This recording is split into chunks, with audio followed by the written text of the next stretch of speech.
Hey, YouTubers and friends, how are each and every one of you out there tonight? I hope you are doing absolutely fabulous. I'm a little tired and weary and getting old, but I'm doing pretty doggone good. Let's see who's all in our chat. The Empty Pan, good to see you. Steven Stark, Fort Prospecting. Joyce, good to see you.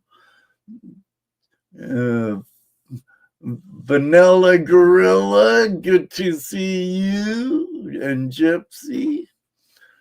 Can anyone hear him, or is it just me?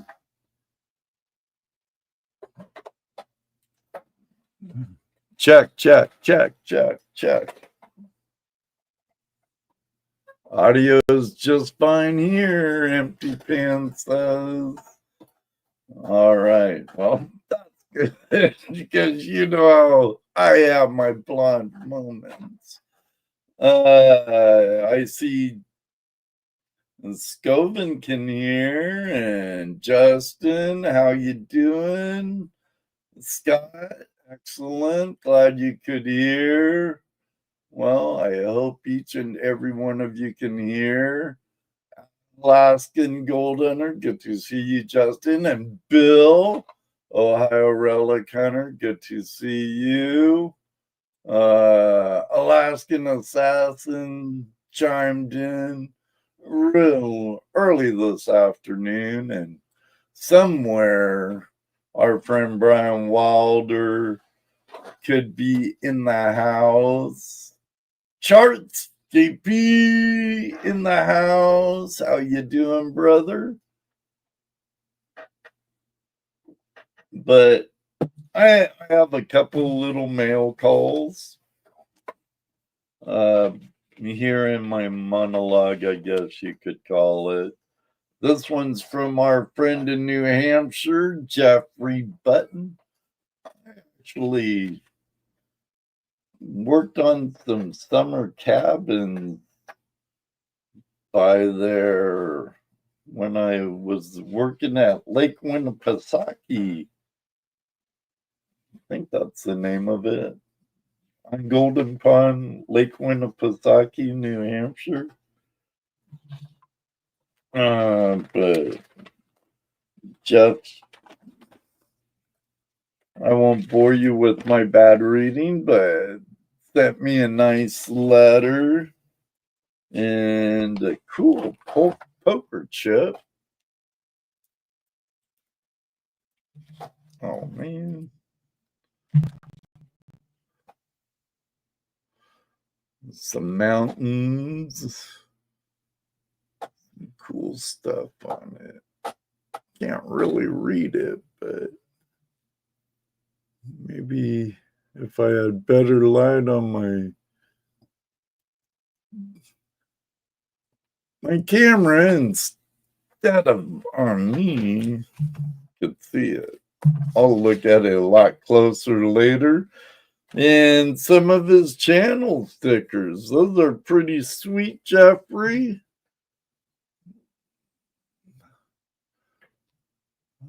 Angel Wings up there. Adventures in Prospecting. Nice. Mega Dog. Woof. There's a cool guy right there, Mega Dog. I had the pleasure of meeting him. Rose Nose Treasure and Monkey Fest. Rose Nose Monkey Fest. Yeah. They're having another one this coming May, I believe, or 2026 May, next May. It's great time, great people. David Villa, hola mi amigo, ¿cómo está usted? Bien, bien.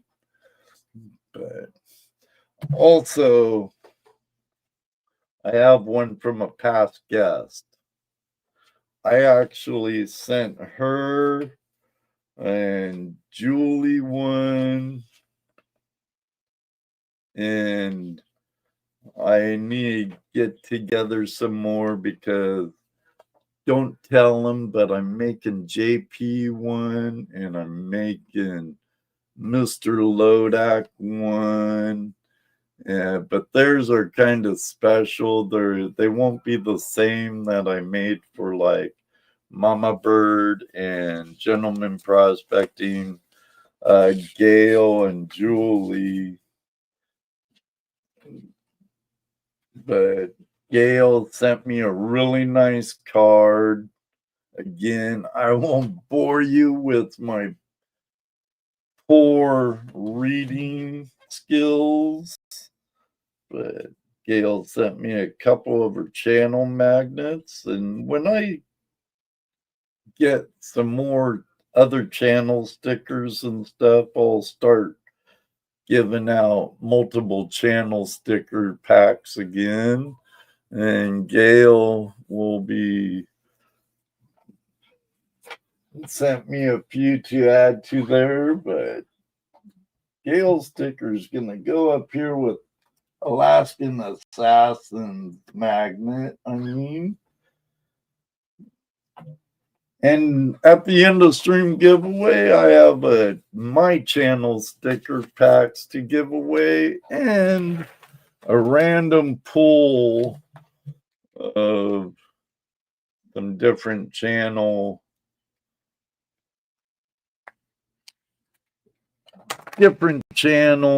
wooden nickels that I've been making on my engraver, my laser engraver.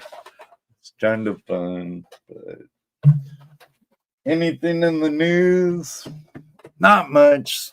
Still working a ways away. AAA, how you doing, Alaskan Assassin? Good to see you.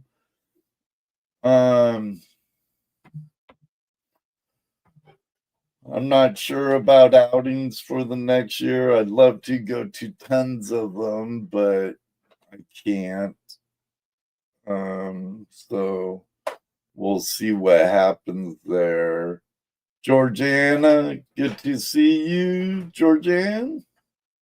Another very good person I've met on the river. Our friends from the land down under are starting to roll in. Terry Marshall, good to see you. Very good to see you. But, oh yeah. You know, y'all, it's that time of year coming up. I hate to sound like a broken record or hate to sound like a commercial, not a broken record. But, you know, StreamYards is ungodly expensive now. And so is my internet and a lot of other things. So I have affiliate links down in the description and on my channel. And I got all kinds of stuff in my Amazon store and one there for Kratos magnetics. We Dig Missouri for metal detecting needs and stuff, and the home of my favorite mat, the Dream Mat, over at prospectorsdream.com. And those, you get a discount, I get a little. It's a win-win situation at actually no extra cost to you because you get a discount on some of them, I should say. There's the discount with either a coupon code or the direct link. Others, it's just an affiliate link, and that helps me with no additional cost to you. And you know, Santa Claus needs a little help sometimes. So if you want to get a present for a prospecting friend or at my Amazon store, there's all kinds of stuff, books, camping, production gear, and all kinds of stuff. Mentally corrupted with a $10 super chat. Oh man, yeah, that helps. That helps a lot, actually. That helps a lot. I need to get over here and oh yeah, super chat. oh yeah, super chat, my friend. Thank you very much. Mentally corrupted. He actually does some really cool metal pours and stuff. I like when I have time and I catch his lives, I like kicking back and watching him pour different rounds and all, whatever kinds of cool molds mentally corrupt might have. Thank you, sir. Thank you. Jeff Bro in the house. Good to see you. And y'all, I'm kind of brain farting at this very second, and I can't think of any real news to bring up. I'll talk about next week's guest towards the end of the show. But for now, right now, I think I'm gonna get my guest on and we'll get this party really started. And yes, Bill, there is some gold porn tonight. And a story behind it too, I'm sure. So don't go away. Skovian and I will be right back.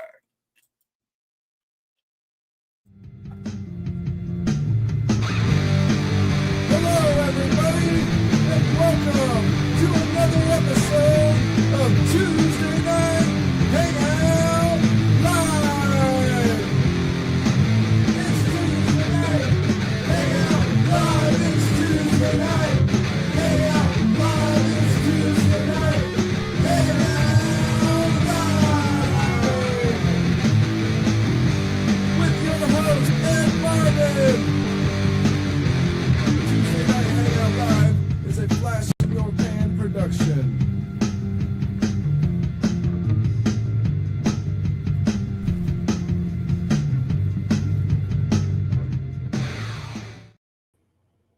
Welcome to Tuesday Night Hangout Live, Skovian. How's it going? It's going really good. Kind of rainy here, but good thing I was inside working. Yeah, yesterday was pretty rainy for me too, but today, not as much. That's good, because you're like we were talking about pre-show. You're on the wet side of the Cascades in Oregon. I am, yeah. Yeah, it's pretty rainy over here. I don't think it's as rainy as Washington, but it gets pretty wet. Well, when I first moved up there, I'm not a native Washingtonian. I'm a native Californian, but I moved up there way before all the Californians moved up north and wrecked everything. And I loved it up there before that happened. I've only ever been to Washington, I think 3 times in my life, and most of it's just to go pick something up and drive back. Oh yeah, what, like Vancouver or something? I went to Seattle one time. I think I had to go to Tacoma one time. And I'm not sure where the third one was. I think it might have. No, the third one was the Great Wolf Lodge. That's what it was. It's like an indoor water park. Yeah, that's more down Centralia way, I believe. was between my mom and my oldest son and daughter, where they live now. I lived a lot farther north. One county down from the Canadian border. Yeah, Whatcom and Skagit, and I lived in Skagit Valley. Okay, that's pretty far up there. And lived on Fildago Island when I first moved there, where I think our annual rainfall was like 15 inches. Wow. Then I moved way up river to where we got like 97 to 110 inches of rain a year. Oh, that'd be terrible. But the gold was a lot closer up there and stuff, and it's a beautiful valley. It's a beautiful valley, but your area of Oregon's really beautiful too, and you have Crater Lake close by, and you have, what's that? Not Yellow Bottom. Is it Yellow Bottom? Up past Sure. Sweet Home and stuff. There's an old mining area there. They have a corridor open to the public. Oh, I don't remember the name of this. The only mining place I know north of me is the Bohemia Mountain. The Bohemian Mining District. Yeah, that's the only one I've heard of, at least. It's farther up, and you know where Sweet Home was, the home of White's metal detector. I have a vague idea of where it is on the map, but not a very good one. It's more into the Cascades from there. You'd have to go up the highway more, and I forget the name of it. Okay. It's been a long time. Long time. Carlos, how you doing? Annie, how are you doing? Good to... There you go, Bill. Or that ain't Bill. That's Justin from Gold Rush Whitewater. Alaskan Gold Hunter, Quartzville, yes, has Yellow Bottom. Yes. Okay, I've heard of Quartzville, yeah. Thank you, sir. Thank you. So I had half of it right. But yeah, there's a open to the public corridor there. I'm not sure about now. Last time I was there, my kids were really young, and now my baby's 34. So it's been a long time ago. Long time ago. I've heard a lot about Quartzville, but I've never had the chance to go up there. Every time I read something about it, someone's like, "Oh, it's just been picked through," but you can still find stuff apparently. So I do have plans to go there someday. The best place to find gold is where gold's been found before, correct? Mm-hmm. That is true. And gold has been found up there, and I've heard so many times, well, this place has been hit bad. I found my best gold ever in my life in the 90s on a Lost Dutchman's Mining Association property in the Siskiyous off the Klamath River. The property is actually on the Scott River, but right at the mouth where it goes into the Klamath. I haven't beat it to this day. that was back in the 90s, so early 90s. How long have you been prospecting for? Oh, well, my youngest is 34, so it's probably been about 35 years. Okay. I think I'm on 3 or 4 years, something like that. Well, welcome to the dark side.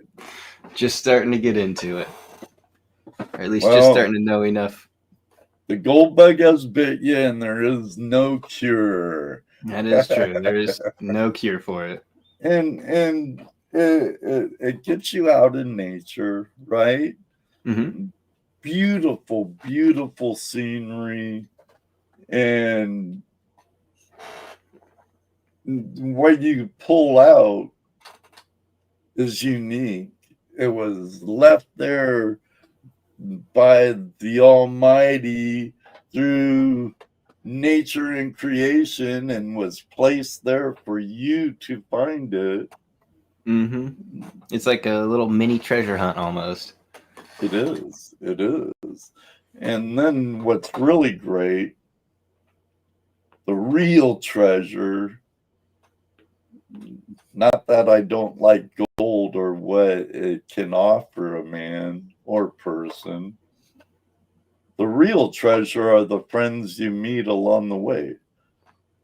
That is true. When I first started gold panning, I always, heard the stories about, the lonely prospector and stuff. So I always figured, I wouldn't really make prospecting friends, but the friends that I have made, invaluable. Like, they're amazing. They've taught me so much. They've made gold mining a lot more fun. Like, the friends, you can't beat it at all.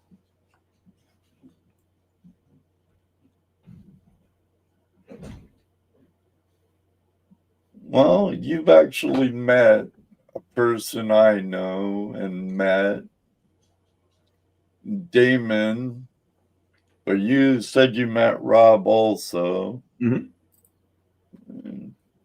And one day I'll meet Rob.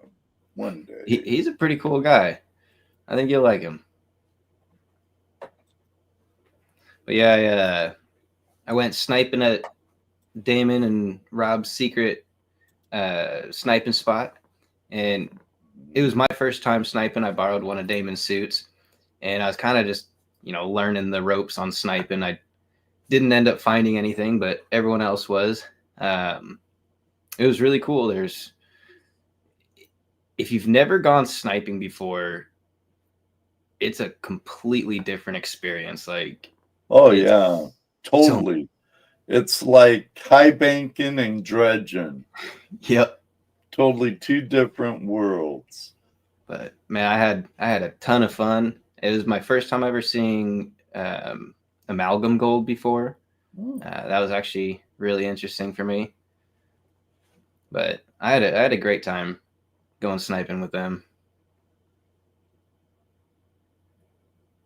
Hey, super chat. Faith Mary, do you know who Miner Ma Gold is? I think I've heard her name in passing. Well, she's been a guest on the show, and she hides little treasures and nuggets a lot. I'm sure she found, but she gets donated some, like from my next week's guest from, who was it? B Keen's prospecting, but she hides them all around the mother lode in Nevada, wherever, and she does a short little video and gives some clues, and she's like on her 100th treasure chest now. She's just a cool gal, and she's lives off grid on a mining claim, I believe, or patented mining property. But this young lady here is her daughter. Oh, nice. And she's has a fishing channel. Ooh. So, speaking of the devil right there, Miner Ma, Tamara, great seeing you. Great seeing you. Yeah, but you need to get a gold pan in your hand, young lady. Perfect person perfect person, Faith. Mary Faith. The next time you're out fishing, take a gold pan. And I knew a fly fisherman in Washington who was also a prospector. And he would sample pan where he caught the fish, where the fish were laying low out of the current. He would be out fishing, and then he'd go there and sample. So do it. Tell me what you find. Show me what you find. Come on and tell me what you find. Whatever. But there's a project for you. I always tell people like that don't gold prospect. It's a lot it's very similar to fishing. Like you're digging in the same spots, you're looking for the same spots. You know, where the fish like to hide, so the gold likes to hide there too. Yeah, it only makes sense. And you know, a salmon, we're both from salmon country, you know, and a salmon always takes the same route as pretty much gold does too. When salmon, when they're on a run heading back up to spawn, they take the route of least resistance, just like gold does coming down. Takes the route of least resistance, and then where it can drop out, it will drop out. And I have found that fish like hanging out in dropout zones, especially fish that has to depend on cold water. You know, I never thought about the fish following like the same pay line. I always just thought about, you know, the low pressure zones, but that's something good to think about, is the route that they follow is, you know, the same route that the gold's following. That's kind of be the spots I'd be trying to fish at, were the most direct line, like a racer on a track, you know, taking the most direct route. And just makes sense to me, but I'm kind of an odd fellow anyway. So, you know, what makes sense to me might not make sense to someone else. But then again, I haven't met a prospector that wasn't an odd fellow. So that is true. So, you know, a lot of times we're pretty much on the same page.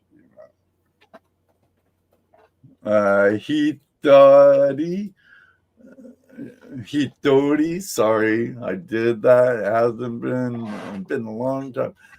How's that work out for New York? Salmon go upstream, or go upstream in the Salmon River here. But remember, New York has no gold. No, it all belongs to the king. My friend and dredging buddy, Robert DePotti. Happy birthday tomorrow, Robert. Happy early birthday.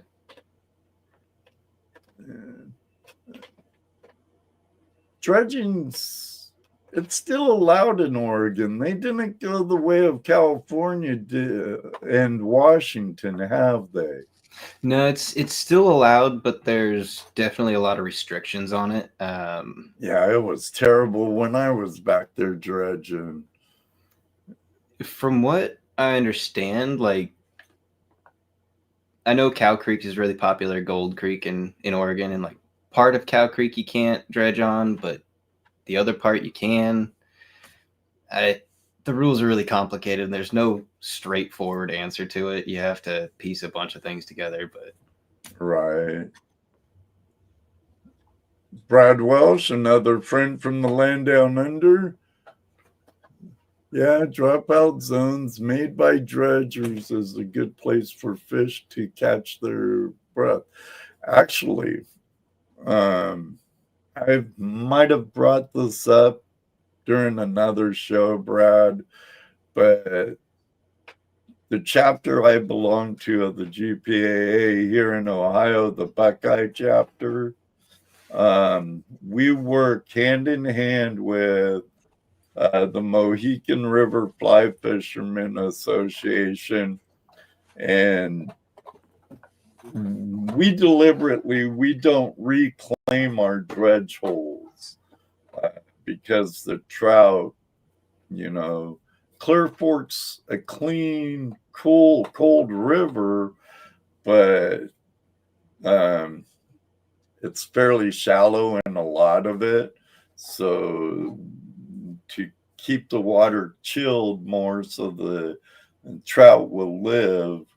And from what I hear from them, our section of the Clear Fork has some of the best fishing with the bigger trout in it.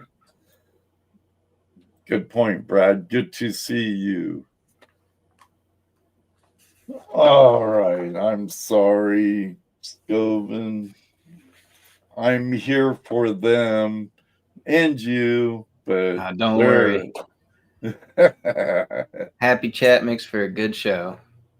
That's right. And not to be biased or anything, but I got the best live chat around. Archaeology. You do have pretty good chat. Gold. Hello, Gail. How's it going, archaeology? I did get your Jeffrey's and yours stickers and magnets. Gail, thank you. Thank you. Jeffrey also. I appreciate your generosity. Both of you are awesome.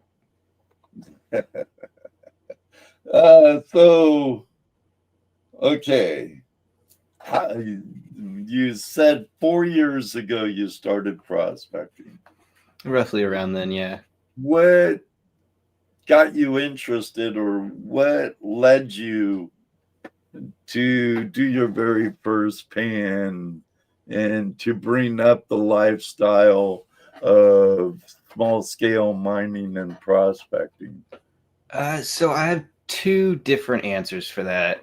Okay. I think the thing that sparked an interest in gold for me was my dad and we used to go to Klamath Falls a lot. And on the way there, we would listen to Louis L'Amour short Western stories. And, most of them were about cowboys and stuff. And I really liked the stories. But there was one that was about a gold miner. And I remember I was just daydreaming, looking out the window, and I heard the word alluvial fan. And I'm like 8 years old. The most I know about mining is the fact that the miner 49er is a bad guy on Scooby-Doo.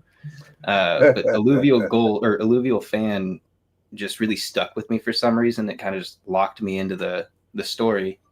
And the story is called A Trap of Gold. If you haven't ever read it, it's really short, really good story. I definitely recommend reading it. It's about weighing the odds of, like, do I keep going back for the gold even though it can kill me? Like, the situation I'm in, like, is it worth it? Yes or no? Like, it's a really good story. But that's always, like, stuck in the back of my mind, like, really strongly. It's something I remember very clearly.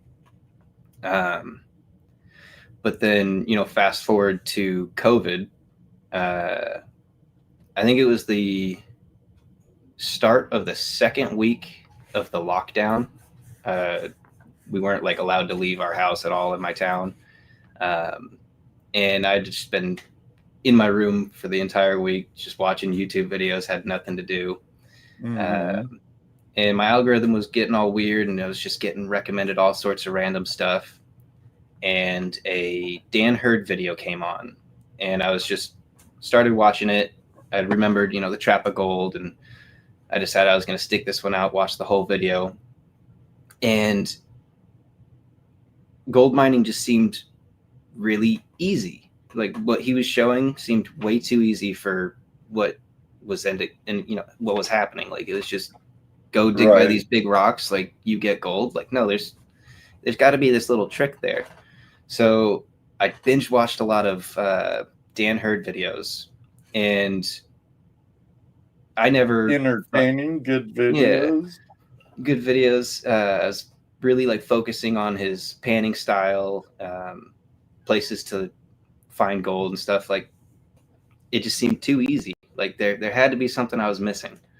And I'd never heard of gold in Oregon, just California and Alaska, really, in Canada. Boy, just south of you, it's very rich, and Baker County. Oh my God! Mm-hmm.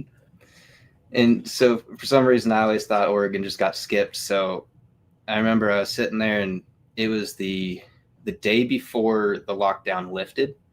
I just decided to search my hometown on YouTube, and then gold panning right after it, and a Gold Hunter 77 video popped up. Oh yeah, Kevin. Right. Oh yeah, he's from the coast though. He actually used to live in the same town as me, which was really awesome because cool. Like the first 30 seconds of the video, he turns around and shows a bridge, and I'm like, I know exactly where that is. I know that bridge. Yeah, I think he's over by Gold Beach now. Oh yeah. He's on the coast now. Right. So I finished that video and went straight to the local sportsman or the Sports Outdoors store and just tried to find a gold pan. And I had $15 in my wallet, and the gold pan cost 10. So I bought the gold pan, and I did not buy the classifier. Went gold panning that day. My very first pan, there's a river near my house, and I knew of a gravel bar on my neighbor's property. So asked my neighbor if I could go down to the river through their yard, and my first pan, I found one tiny speck of gold, and I was just hooked ever since then. That did it. Yeah, it did it. There's nothing like finding your first piece of wild gold.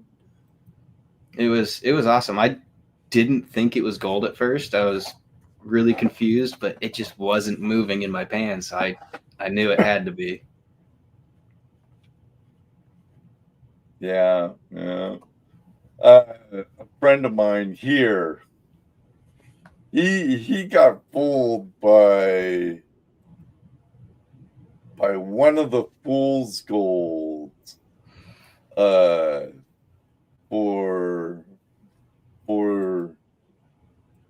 his first season. Until he finally learned more about it, but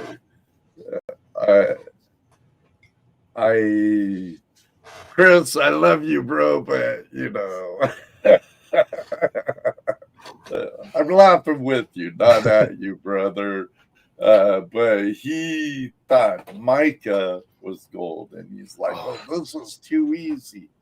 And the mica will get me every once in a while. He had like a 2-ounce vial full of it. Then he found out it was mica, and he's like, "Oh man!" But no, Chris now knows his stuff, and I've been fortunate, been with him at times where he's done actually really good. It's a great guy. Yeah, I was lucky enough to where I was panning, there was no mica, Andrew, no pyrite, and I had I was able to get a pretty good understanding of the gold before I ever went somewhere that had pyrite in it. So right, I was pretty lucky with that one. I didn't have to fight for it when I was starting out. Yeah, so now Scott, geez, my mom and Micah. But yeah, but once you really can distinguish gold and find your first gold, it's hard to get fooled again, at least in my experience. I've had some really nice iron pyrite chunks that caught my attention for a bit, but look at it and go, no, that's all wrong. I've only ever had like 2 like big pieces of pyrite show up before, and I saw them like poke out through the black sand, and I got all excited for a second. And I was, no, not gold. That ain't it. That's glittering too much. That ain't glowing. The yellow rocks, though, they still get me. Here's the guy right here. Hey, how's it going, Golden Hunter 77? Hey, We were no just need talking to about be you. sorry. He was talking about you. I swear it was all good, though. It was all good. Better late than never, my friend. I appreciate you being here.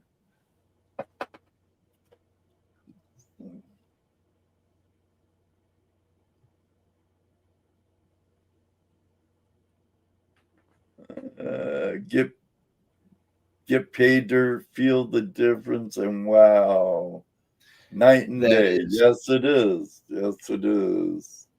That is something. After my first week, I was like, I need to go find some pay dirt and make sure I'm not like losing my gold or something. And I started getting. I really like Gold Bay when I was starting out. Oh yeah, Dave has some remarkable gold too. Oh yeah, and he had this like limited edition Snake River bag, and the cool thing about that was the material inside the bag was very similar to the material I was digging in, and the gold was very similar to the gold I was finding. So it was a perfect like learning experience bag for me to get my hands on, like kind of get everything locked into place in a safe environment and have it mimic almost exactly what I was digging in on the river. We have quite a few Aussies in the house. What time is it in Australia right now? I think it's close to noon. Oh, that's not bad.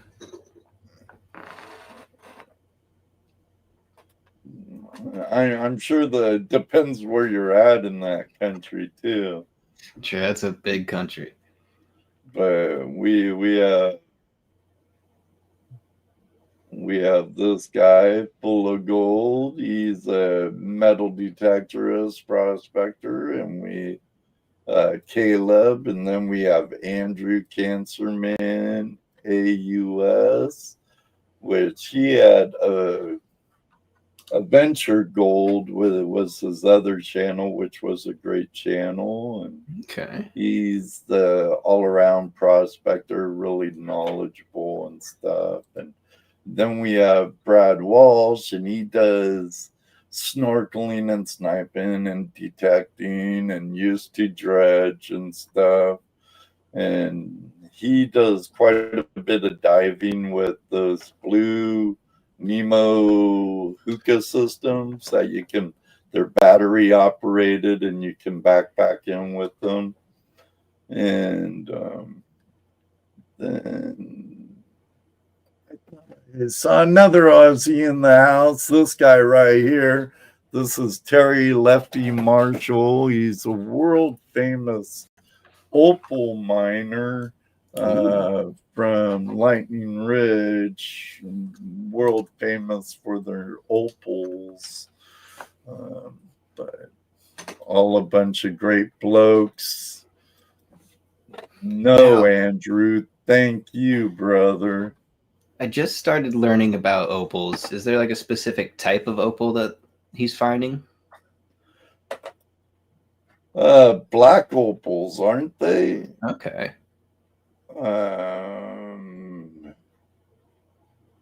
Tell us, Terry. Scovins want to know, and so do I. You probably told me, but I am partially blonde. Scott, I'll show you the opal.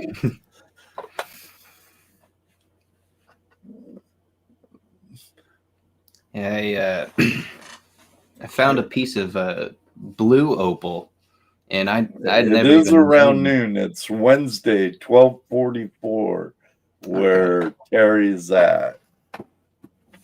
It might be a little more latency for him, so.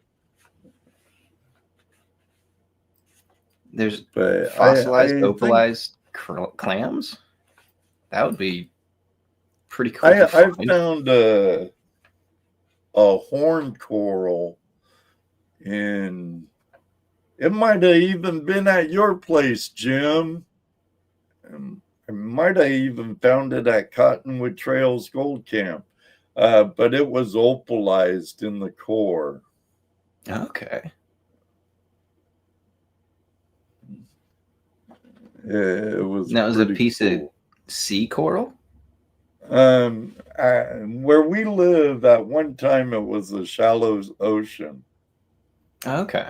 and we have a lot of, in our fossil tables here, we have brachiopods and crinoids, or whatever they're called, and trilobites and horned coral. They're pretty cool. I don't think I have one in here. That'd be out of my shed, but they're pretty cool.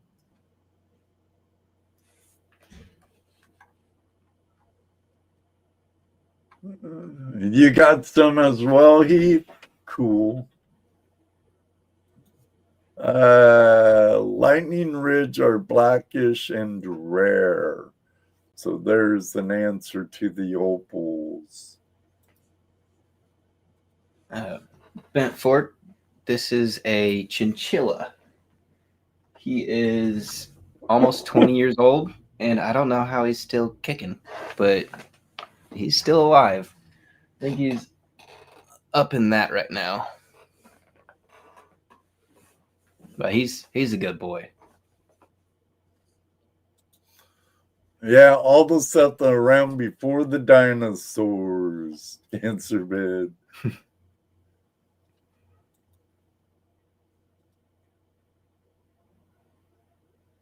500-pound of blue opal thunder eggs. How many Nice. 5-gallon buckets is 500 pounds? Oh, wow. Matt's here. You know this guy? He's an Oregonian. Inside Bend. He's also been I a do guest. remember. I do know Inside Bend. Yeah. You meet him with Damon and Rob? No, I've just seen a bunch of his videos. Cool. Good to see you too. We'll have to get you back on, brother. It's been a few years.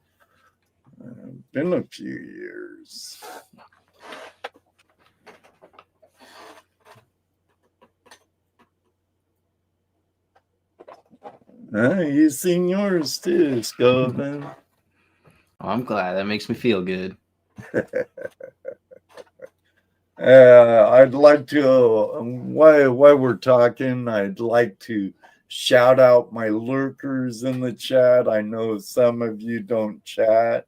And actually, the one you watched a lot is one of my lurkers.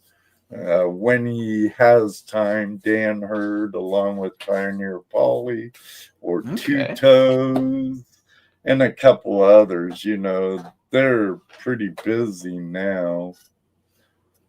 Yeah, those are all guys that I've definitely watched a lot of and learned a lot of information from. He has videos, and I'll drop a link in the chat room if Mr. Lodak don't beat me to it. Because, I got the world's greatest moderator in the house right here. But check him out. Give him some FlashFam love. Hit him up. Watch some of his videos. Comment.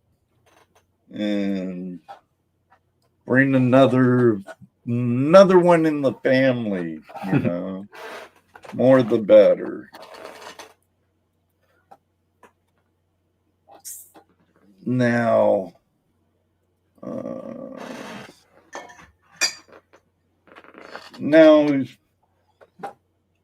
were you, I take it you were always kind of an outdoorsman. Yeah.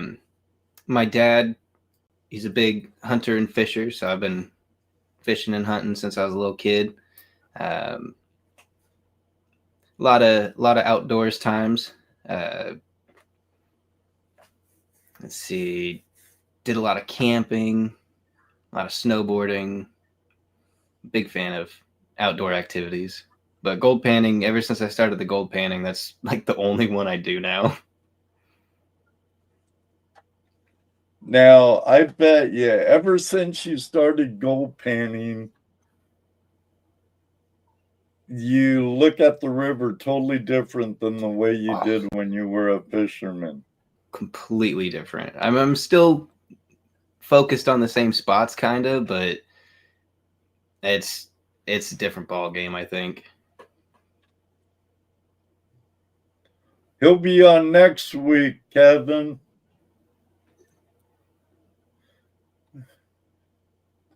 Yeah, totally different now. I do remember Alaskan Assassin Adventures was my 41st subscriber, I believe, and the first guy to email me. Oh, really? Yeah. He's a cool guy. He is a cool dude. One of my good buddies. Yeah. He actually has my first nugget I ever found and my first picker. Nice, Alaskan.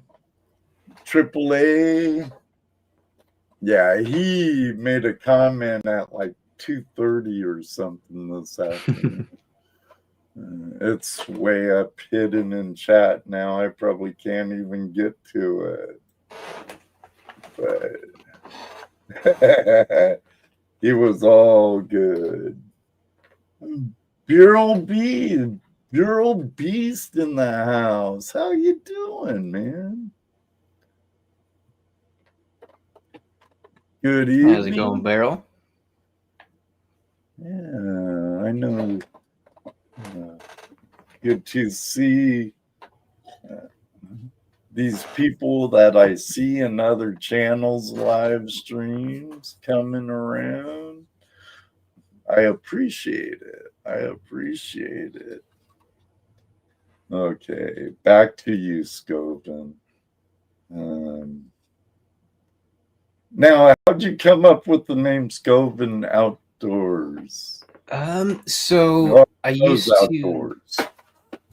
to live stream playing video games, and I had a small following. I think I had like 200 followers, and over on Twitch or something.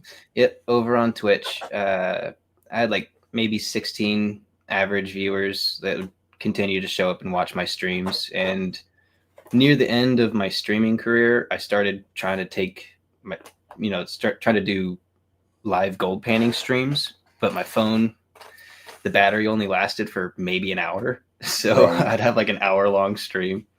But when I started gold panning, I decided to kind of just move it over the same name. I have people that already know me by this name. Plus, so that's your gamer handle, Skovian. Yeah, Skovian, yeah.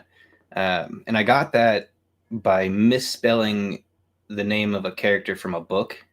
I'm a really bad speller, and I didn't realize it for a couple of months. So I have Skovian now. But I was thinking maybe your last name or something, but no. That's when cool. When I was a kid, I was always told, like, don't let people know your real name on the internet. There's a bunch of weirdos out there. So I actually had a friend that used his real name in a video game one time, and that he ended up making somebody upset, and they were DDoSing our house, and we couldn't use the internet for like 3 or 4 months. Like, we just get attacked every time we tried to log in. So I figured, just use a screen name. Well, I found that after all this time, knock on wood, actually using my given name hasn't, nothing bad has happened, but due warning, I do pack heat, and if you come to my house uninvited, I guarantee you I'm not afraid to shoot. I raised my kids in the mountains of Washington. I ain't afraid to shoot. I have noticed though that the gold panning community is a lot less weird than the other online communities I've been in. Like they all seem to be pretty good people here. Yeah, but you know, unfortunately, there is that factor of bad and nefarious intent in the community by some. You know, Yeah. we do have our soapy Sams and others, Yosemite Sams and soapy Sams. You know, ones that do try and come in and take advantage of the generosity or friendships and stuff, but it gets called out pretty quick. And now in this day and age, unlike the 1800s or the 80s or 90s, you know, things get brought to light a whole lot faster nowadays and people get weeded out really quick. I believe it, Justin. I get some weirdos trying to have me contact them with Dustin or give Kayla's info, but don't care about you, huh? We care about you, brother. I wouldn't want to mess with Kayla. She's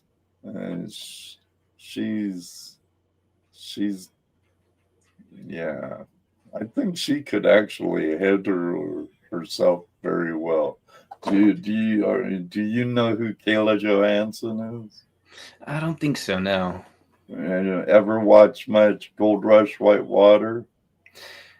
I have once. The only problem is I never am at a TV when the Gold Rush shows are on. So there was one time I was stuck in a snowstorm and I was able to catch an episode of Gold Rush Whitewater. Okay. Well, she was on there for a few seasons. Okay. And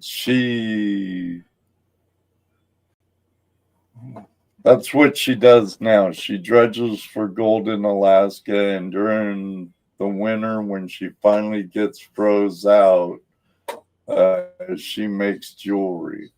Oh. And she sells her pay dirt over at Yetsy or something like that.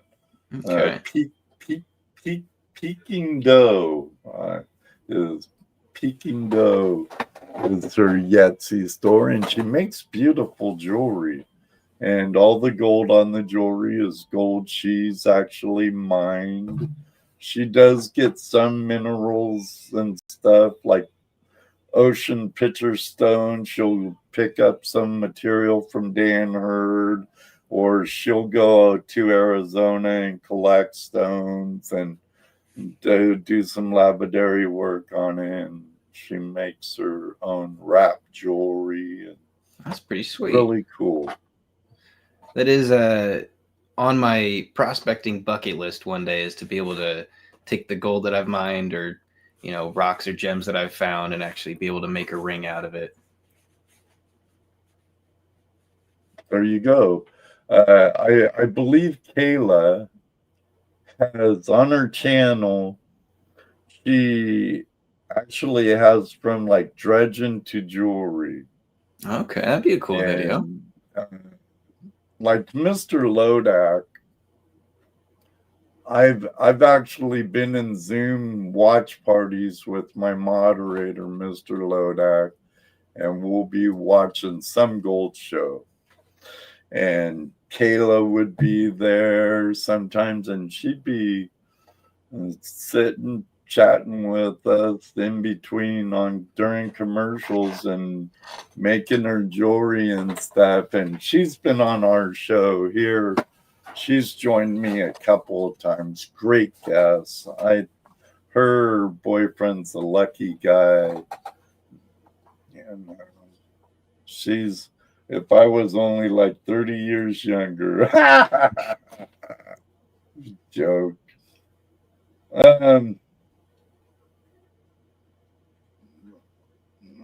What type of outdoor environments calls to you the most, you know?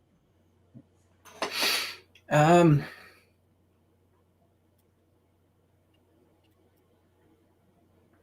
don't know. I really like temperate rainforest the most, I think. I like the ferns and the pine trees. I think I prefer creeks over rivers, I'd say. I do also like snowy Creeks over environments. rivers? Yeah. I mean, for gold, I'd rather... I don't know. It's easier to find gold on a river, but you find better gold on a creek. You said you do like snowy environments? I do, yeah. I'm not big on heat, though. I do snowboard, yeah. Okay, cool. Yeah. I don't get the opportunity to go very often, but I usually try to go once a year, once every other year if I can. Where do you go? Bachelor?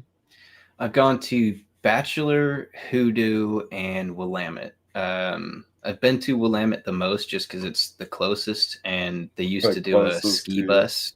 Yeah. Oh, cool. Nice.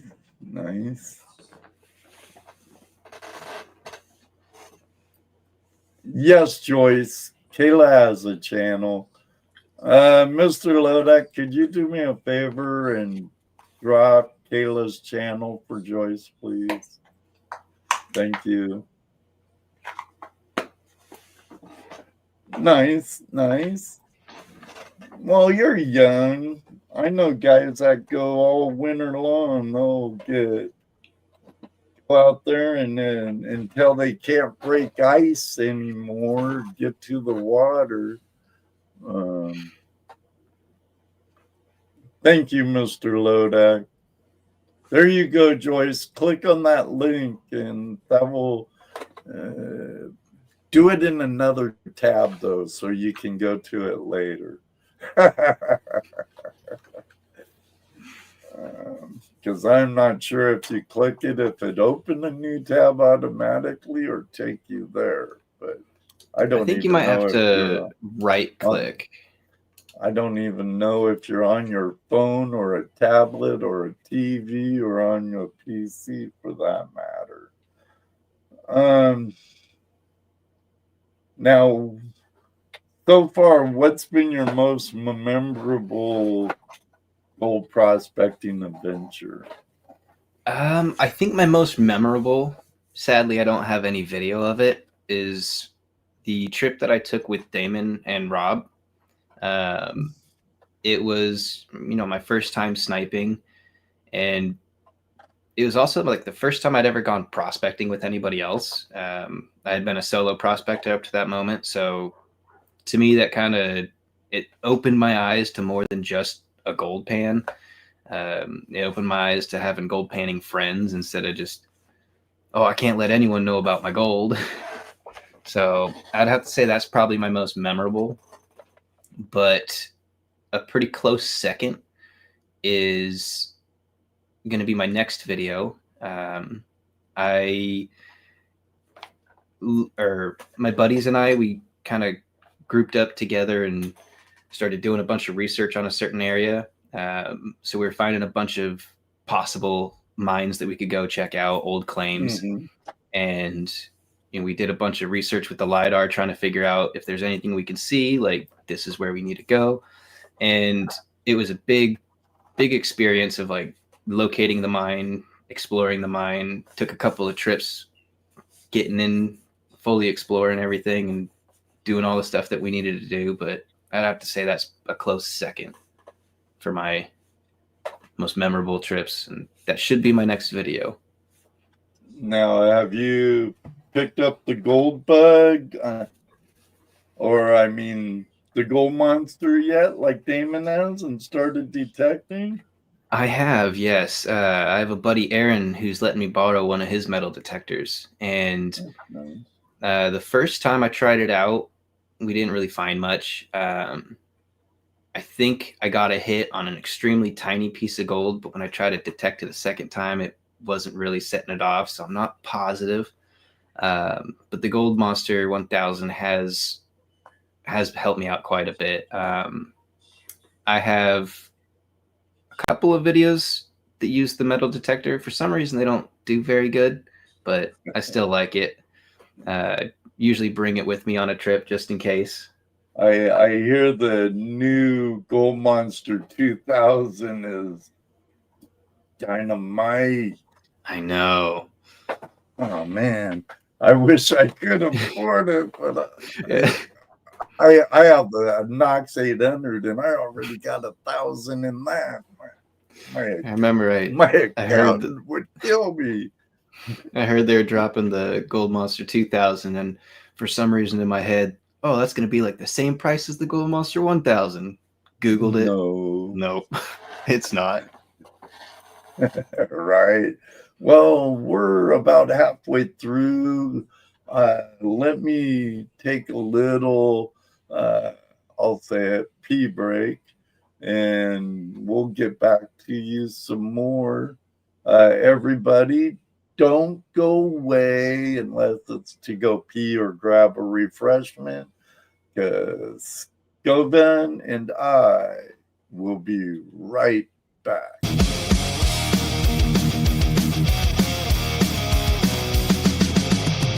Take a break, but don't go far.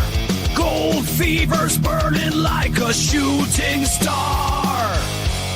Grab a snack, stretch it out. Still more stories to talk about.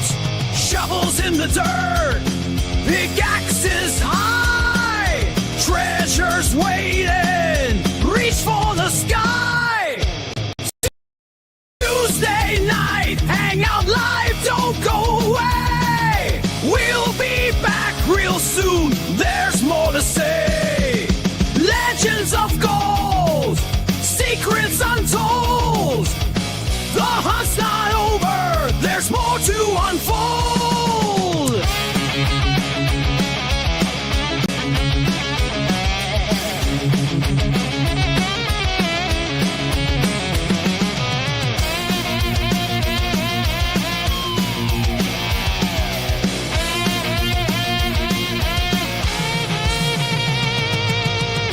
From lost mines to rivers wide, prospectors digging side by side. Old time stories, brand new finds. Gold and treasure, history shines. Shovels in the dirt, pickaxes high. Treasures waiting, reach for the sky. Tuesday Night Hangout live, don't go away. We'll be back real soon, there's more to say. Legends of gold, secrets untold. The hunt's not over, there's more to unfold.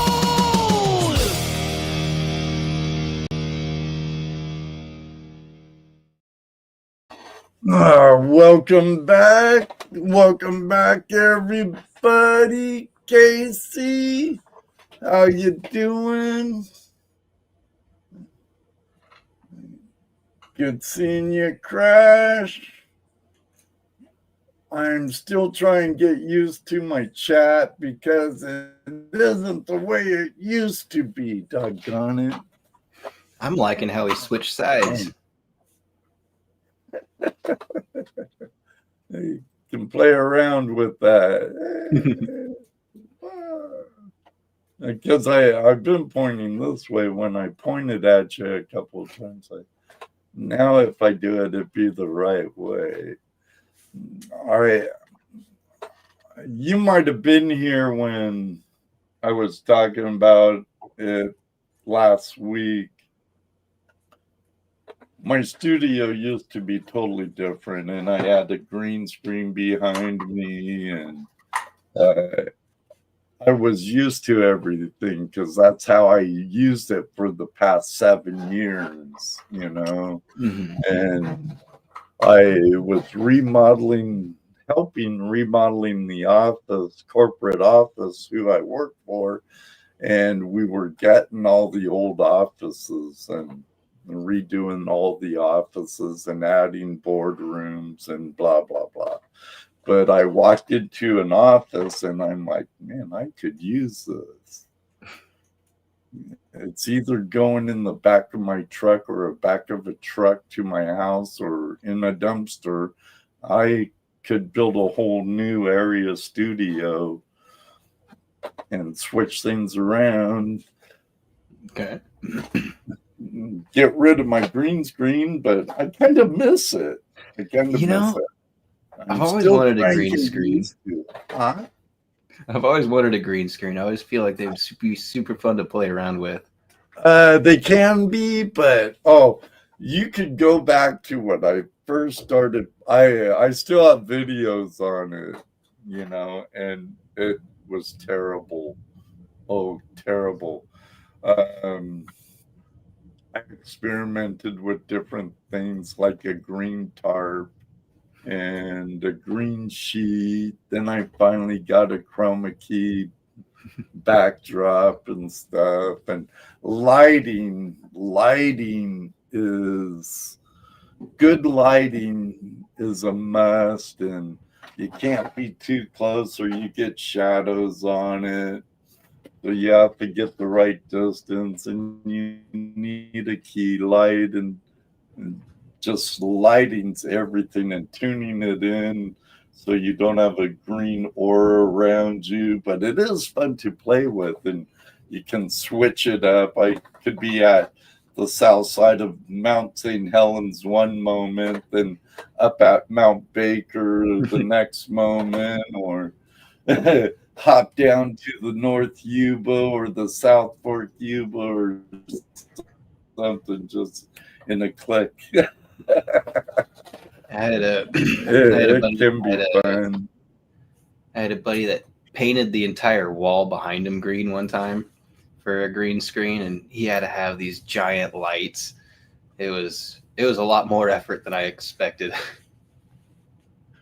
Yeah, I had these hooks I made. I still have them because you never know. And I'm in the lower part of my house. So I had these stapled up on my floor joist for our second story or our top story. And we're in a bi-level, and in my area, it's all exposed. So I would just staple them with cable staples. And I had a black screen and a green screen. Ah. But I did that a lot because at that time, my desk was facing this to this wall. And behind me, if the door's open, you'd see the litter box and the furnace and my washer and dryer and stuff, because the utility room's over there, and then our washer and dryer's right there, and I'm in an area about 64 square feet here where my office / studio is. And but so on my last summer break, I didn't go to Lake Superior or nothing like that. I redid my whole studio and moved stuff around. And here I am, and I'm still trying to get used to it. So. Yeah, and no grandchildren. Well, I don't. We miss our granddaughter greatly. My little granddaughter would pop underneath the green screen all the time because we had her for hours every night before she entered school. But yeah, she'd come in and crash my show every Tuesday. Surprise.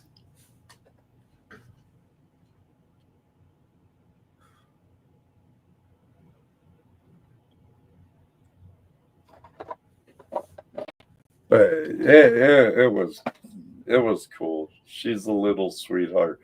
But during one show, it was a open line Tuesday, I think.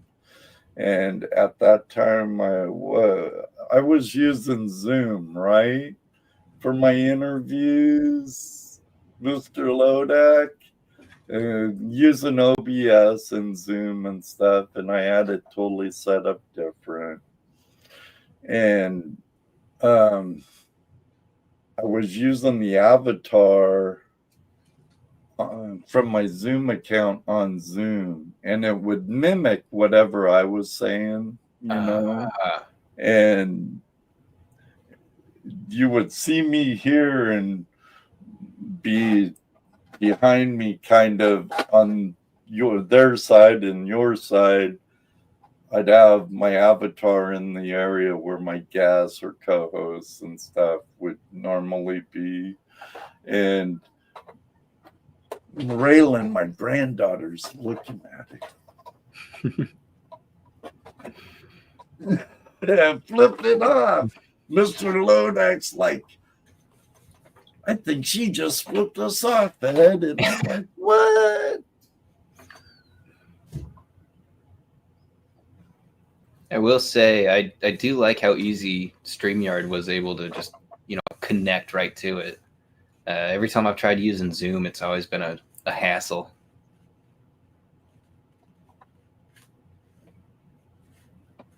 It was funny. Yeah, I have a short on it, actually. I made a short of it. It was hilarious. I went back and looked at it, and I'm like, oh my God, that little kid. Honey, we need to talk to Jamie about her daughter. But yeah, it was funny. It was funny. Oh my goodness. Any of you have any questions for our guest tonight? Let's see him. Do me a favor so I know it's a question for our guest tonight. Put a big old capital Q in front so I know it's a question directed towards us. But shoot, you probably right now be a good time. Here. I knew it. Right there. And let me get him popped up. So I warned him too, Terry. These are the gold found in my most recent video, my first sniping video. The lower nugget right here is 1.44 grams. Let's see if I can get better look at it. It's really thick. This other one, it's pretty flat. Like, it's not super flat, but it's got a little bit of thickness to it. That one is 0.88 grams. And I found this one at the beginning of the day and this one at the very end of the day. Nice. And what were you doing when you found it? Using the monster, sniping?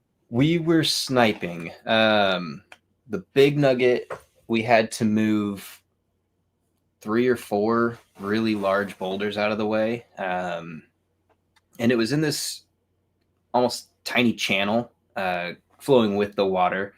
And at the very bottom, like all the bedrock was smooth, but there was one crack. And this is like an actual, like something broke type crack, not like a, piece of bedrock that makes a little crevice. And so I was following that crack just because it's the only thing I could really think of doing at the time, just see where the crack went. And at the very end of the channel, it kind of turned a little bit. And once it started turning, that's where all the gold started popping up. But I followed that crack for as long as I could, and ended up petering out. The crack kind of just disappeared. So I had to start searching all the way around, trying to find a new spot. And like right near the end of the day, I'm getting cold. Like I'm about to call it, and I start finding more gold. But I don't know. I was just really lucky with that second piece being the last piece I found that day. Nice. Kind of just tied everything all together. Right. Now we have a question from my friend Andrew, Cancerman AUS. What's the most unusual thing you have found? This is a good question. I found the VIN to somebody's car one time, like just the corner of like the plastic, and they had the VIN still stapled to it. And it was underneath some very stuck rocks. Like it took me 45 minutes just to move one rock out of the way. Underneath it, a VIN. Funny. Now, our friend Archaeology and Gold, our friend Gail, has the question: if you had no obstacles, no cost, I usually say ask this question. She brought it up. Could time travel or have unlimited access to anywhere in the world, where would you like to go next? So I would probably go back to when they were really mining the area that you'll see coming up in the next video where they had the mine. I really want to go back to there to see exactly where they were working and like what they were pulling out. But I also really want to go and witness hydro mining. Even though I know that's a big no-no, I just want to witness it, I think. Oh, yeah, just the power of the monitors seeding away. And that's been done for millennia. The Romans used to do hydraulic mining. Oh. They did it in the British Isles. They did it in France and Germany. Well, I might need to retract Germany, but they did it in France and other areas that they conquered. They used.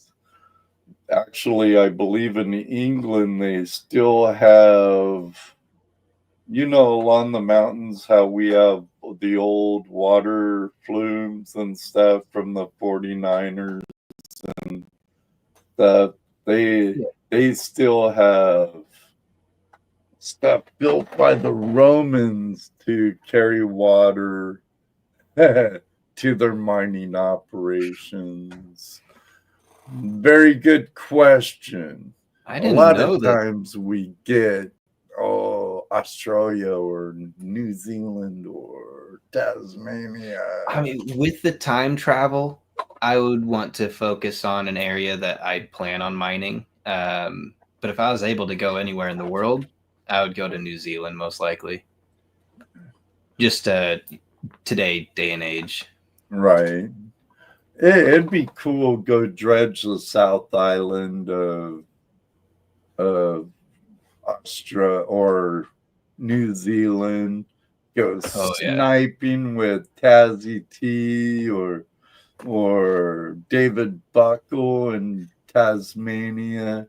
Go hang out at Lightning Ridge with Terry Marshall and go find some nuggets with Brad or Caleb. And I guess I wouldn't go with Andrew because he says there's no gold in Australia. You know, I just thought that. I guess it's amazing. Everywhere with the best gold history in the world mysteriously has no gold, you know. I think the gold California, yeah, must have. Oh, it's all been found. We didn't find it.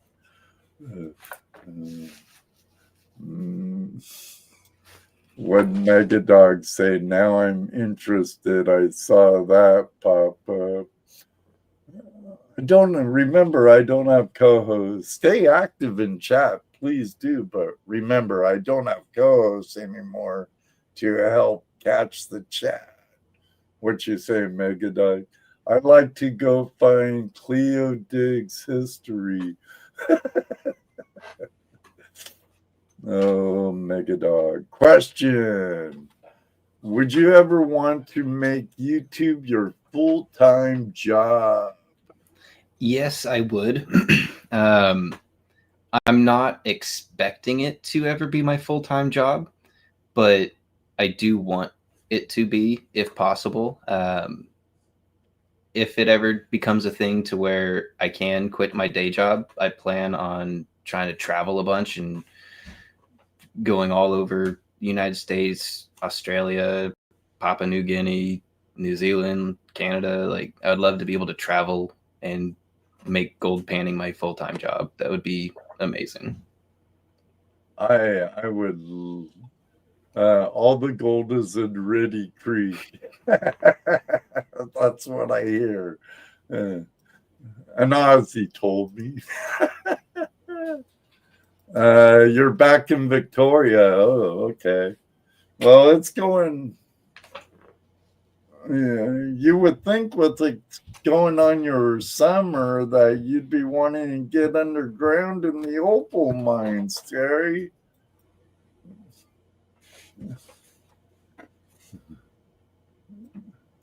I tell you what, when I was exploring that mine last, the first trip was on a very hot day. And when we finally found the mine, we stood in front of it and just a bunch of cold air was coming out and it felt so good. It was the best. Let's see what Kevin says. Okay. Just checking. So you are ready to go with me soon to Africa? I would like to go to Africa for some prospecting. That would be pretty cool. Oh, yeah. Africa, Australia.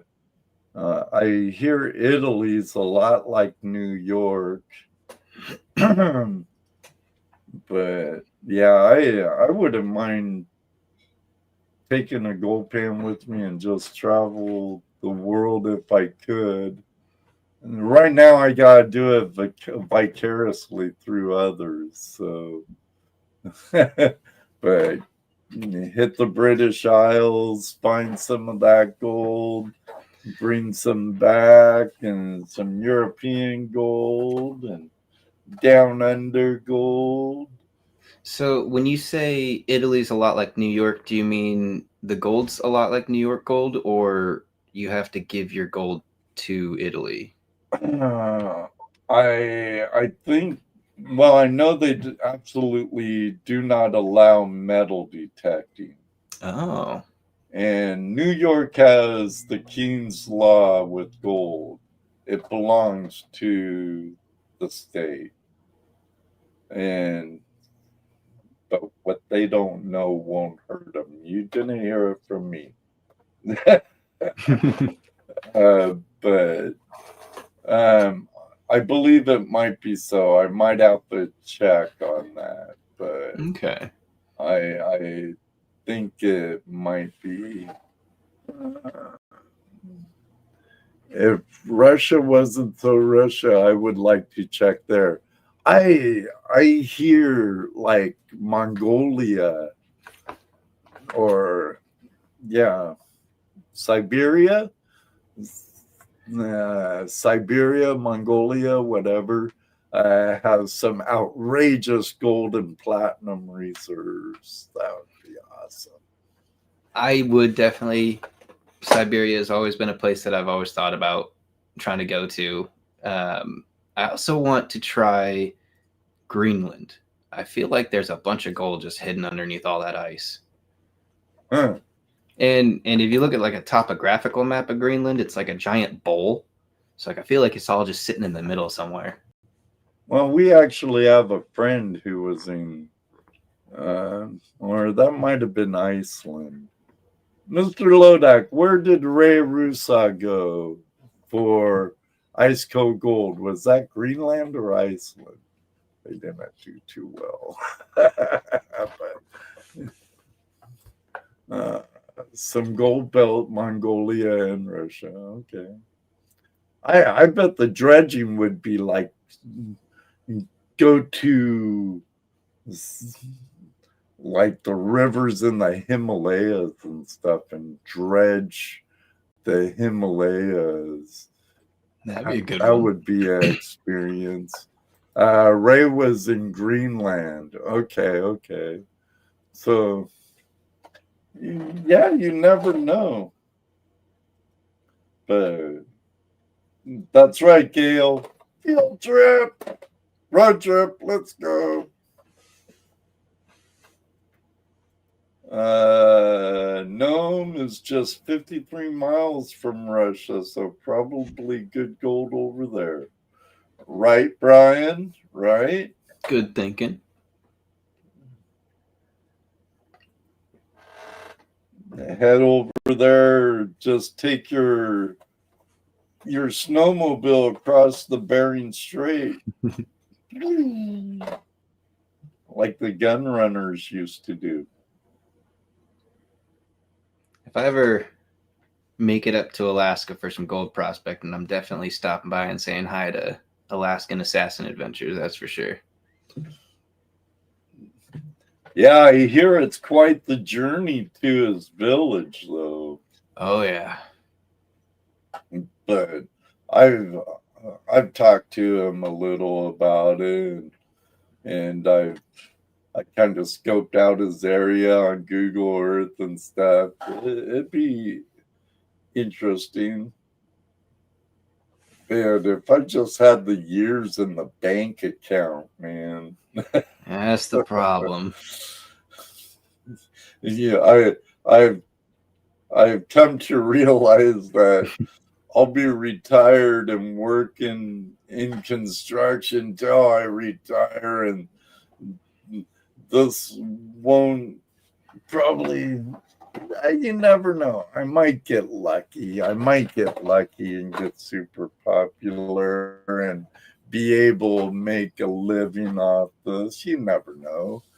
I'm sure once everybody who does it, once they get monetized, kind of has that dream back in the mind. Oh yeah. If I could do something I enjoy, like making content and stuff, and make a living off of it, yeah, and travel, yeah. And I mean, it's pretty impressive just to be able to get monetized. Like if you can do that, like you definitely can make it for sure, I think. If you got the drive for it. Yeah, that I believe, all in hard rock mining, but I'm sure if you could get under those, are you talking Russia or Greenland, Terry?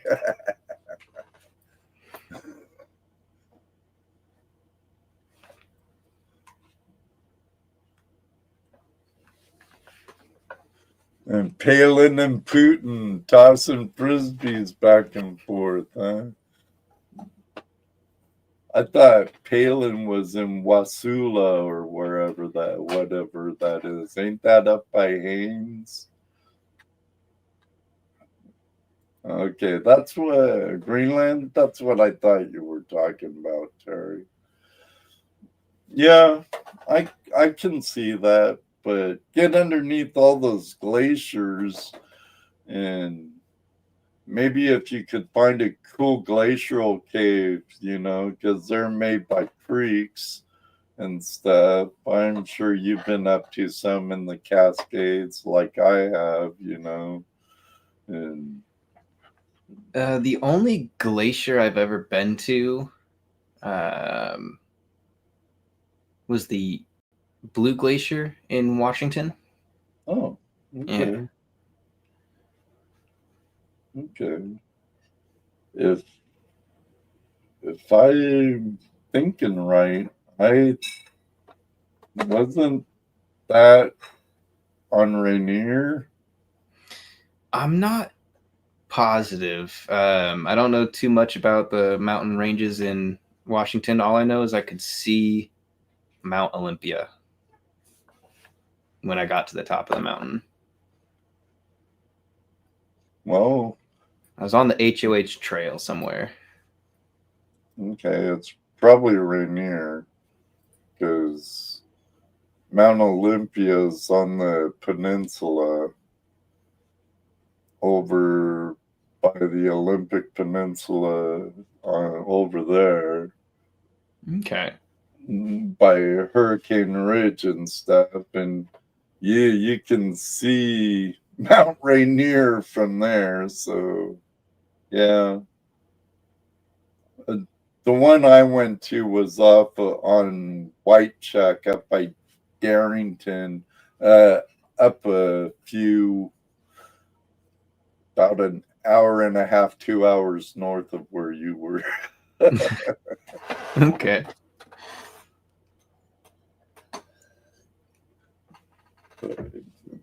I've thought about going back to it and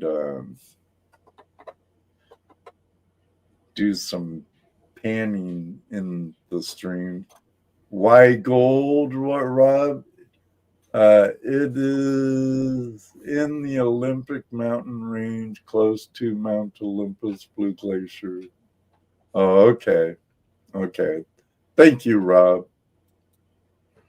Yeah, when I went on that trip, it was before I'd ever had a gold pan in my hand, so I never did any gold panning, but my friends and I have talked about going back and doing another one of those trips again someday, so if I do go back, I'm taking a pan with me.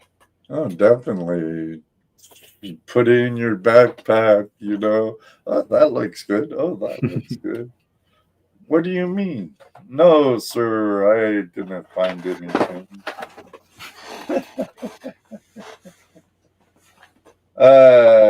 Do you prefer going solo? Well, I even though I've done it, I strongly suggest to go with a prospecting buddy for safety reasons, especially in your part of the country. But do you prefer like just going out with you and your prospecting buddy, or maybe a handful of guys? I feel like going out with one or two people is probably my preferred. I've never tried a big group of people. Going out solo, I don't feel as motivated. I don't feel as talkative for like making a video. I feel like I have a little bit more energy and I'm more willing to talk to the camera when I have other people there with me. I'd say going out with friends is probably my preferred. Right on. Now, I want to know, how'd you come up with your logo? The little ghostly dude with the cowboy hat. He's pretty cool. So I never believed in like reincarnation or anything like that. But when I picked up gold panning, it felt so simple that I must have been a prospector in my past life. And the only way I could figure out how to put that into a picture is a ghost with a cowboy hat. Okay, cool. Joyce wants to know, have you ever gone down to the Klamath River? I have not. I've been to the Klamath River before when I was a kid. I have never prospected outside of Oregon. Now, have you ever played on the Rogue? Yes, the Rogue is my favorite place to go panning. I feel like you can just throw your pan and find gold wherever it lands almost. So it's like the Fraser River, Basically, wherever you yeah. throw your pan. I've had some pretty nice days dredging on the Rogue River. That was a long, long time ago. I was going to ask that, Ed. Great minds, Gail. I've been wondering this whole time what your logo represents. Thanks. That's clever. It is. It is. Thanks, Gold Hunter. Many spirits on the streams. Yeah. The streams have taken a lot of spirits. That's for sure. There's one spot on this trail that I take where every time I bend the corner, I swear I hear somebody down in the creek talking and laughing, and I'll sit there and listen, and I just can't quite make it out. But I think there's something down there on that corner. It's either an old sourdough or it's a Sasquatch down there laughing. Yeah, it could be. Very easily could be. Old Squatch. You said would like to travel and stuff. Any plans to ever come out east and prospect? But remember that Indiana has no gold. Ohio has no gold. Pennsylvania has no gold. Vermont has no gold. Maine absolutely doesn't have no gold, and New Hampshire and even Massachusetts. So, but it's a beautiful area, and I'm kidding on that. I would definitely like to go to the East Coast. I think it would be really cool to go to Georgia and see that really pure gold that they have. I also really want to prospect on the Great Lakes. I think that would be a lot of fun. It is. Never had the opportunity to prospect on a lake at all. And if I go to the East Coast, I'm going to have to go to Philadelphia just because a Philly cheesesteak is my favorite food out of anything. And I'd also have to get some water ice. Hey, Bob. I saw you earlier. I'm sorry I didn't shout you out earlier, brother. Down East Detecting and Prospecting from Maine, and he says all the gold is in Utah. But it's funny, they say all the Utah guys says same thing everyone else says. Oh, there's no gold in Utah. There's no gold anywhere. Oh, come on, Brian. I've seen your Maine gold. Sorry. Beautiful country. And actually, Vermont has some very pure gold, too. Really? Okay. Yeah. Very high carat.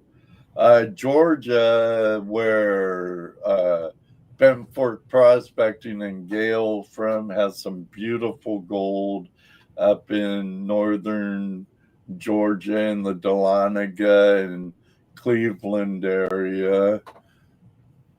I remember I was watching a YouTube video. I can't remember the name of the channel, but there's a big sports stadium down in Georgia, and there's a creek going by it. And apparently there's quartz veins with gold in it right next to the big giant sports stadium. Well, you probably watched Aaron, and at that time, I think his channel was still Rookie Gold Prospector. I think gold is where you find it. It was the name change. That was Aaron. Yeah, right, Scott. and he was under the stadium prospecting in the creek that went by his by the stadium.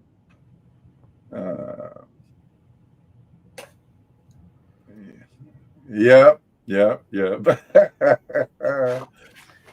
Good old rookie gold prospector. He's getting quite good, though. He's doing really good up in western Pennsylvania and northeastern Ohio. Oh, wait, there's no gold there. Never mind. Athens. University, Georgia, in Athens. Thank you, Gail.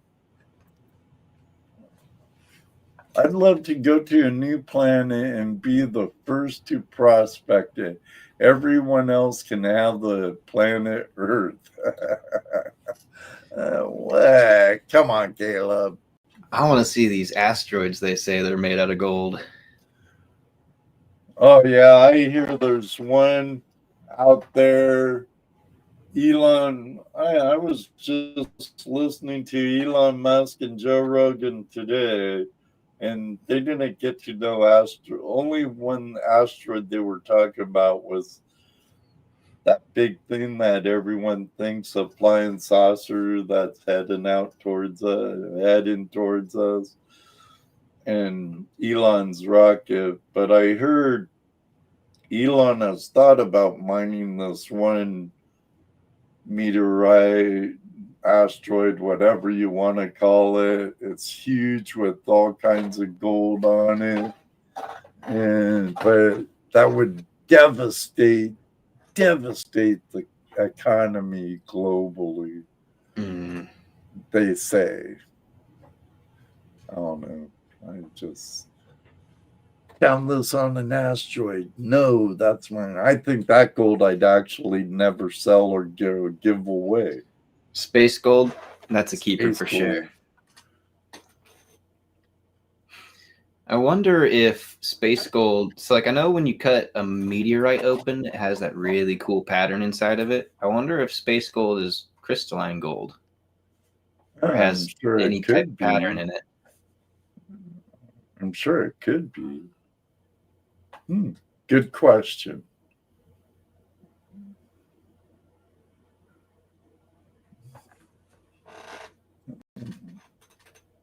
That's right, Hobo Rob. Earth first. We'll mine the other planets later. I used to have a shirt back in the 90s that actually said that. I actually had a logging shirt that said Earth first, we'll log the other planets later, too.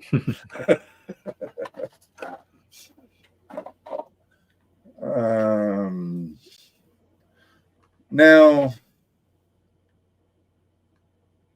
what was your scariest experience while out prospecting? So the scariest experience, there was actually zero danger. I was walking through an area where it was just dead logs, dead branches. It looked very rattlesnake country to me. And all of the grass, like there was these seed pods that would rattle when you walked by them. So every step I took, yeah, I almost had a heart attack walking through there. It was horrible. But the most dangerous thing I've ever done while prospecting, there's this cliff I used to have to like climb up and over, and the path to get over it was a lot safer than the path to get back. It's just the way that the rocks were aligned, like it was harder to get your footing. So to go back, you had to walk across this little ledge, and it was probably a 60 to 80 foot just drop off. And the ledge that I was on has this nice little crack that just goes all the way down the rock. And I don't know, it started degrading over time. The winds would blow really hard. And a few times I felt like I almost fell off the cliff. So I kind of stopped doing that one. Can understand why.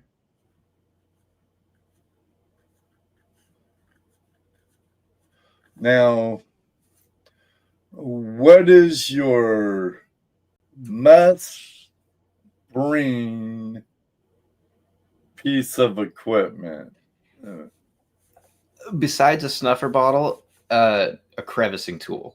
I think crevicing tools are a lot easier to dig with. If you have a bad back, I think it saves your back a lot more as well. You just have to have good knees or knee pads at least. But I think a crevicing tool, you know, when you get into the gravel bars where you have that one big rock that you didn't see when you started digging, instead of, oh, maybe it's over here, it's just move it. Work right around it. You also get to see the dirt a lot better, feel the dirt. You can abandon a spot a lot easier if you're using a crevicing tool than you can with a shovel. I think the crevicing tool is a very underrated tool. Yeah, it doesn't hurt to always have a crevice tool in your kit. That's for sure, because oh yeah, I tend to be one of those guys that has a contingency. You know, if I can't sluice, I need to be able to work some other way. Sometimes I'm hiking in more than I probably should, but got to take the bad with the good, right? oh yeah. I see a Gold Hunter 77. He's got a really nice one that I think Black Sands Prospecting made for him, a custom crevicing tool. And Nice. it's a very similar one to the one that I have. It's really heavy duty. If you get a crevicing tool, get one with a full tang. I had one time where it looks thick until it hits the handle, and then it was just this really tiny tang, and that thing would bend on me. I did not like it. Get a very heavy duty one. They're very good tools. And they also double as a pry bar as well. I have one that's got a spoon on one end and then a crevicing tool on the other. Like nice. That thing is really good for moving rocks. Like it's a mini rake almost. They're very multi-use tools, and they make for a good back scratch. Right.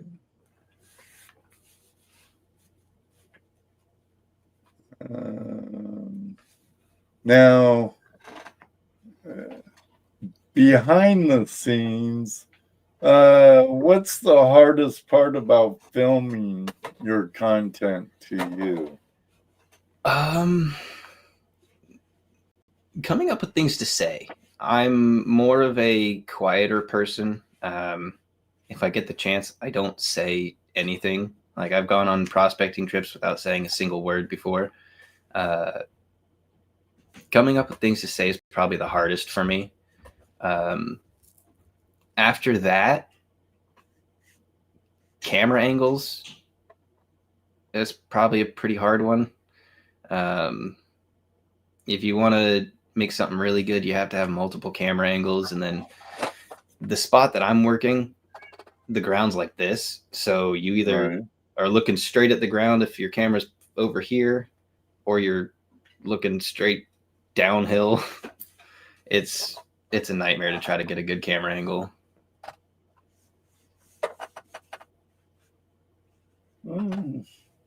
I totally understand all of those.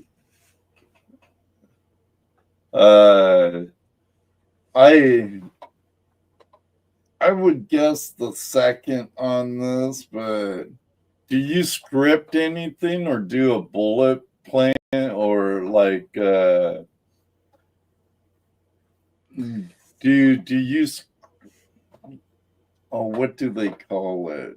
Do like a script board or anything? Like, do you think about the finish and the end and any type of scripting, or do you just shoot from the hip and I just what it shoot from the is hip. what it is?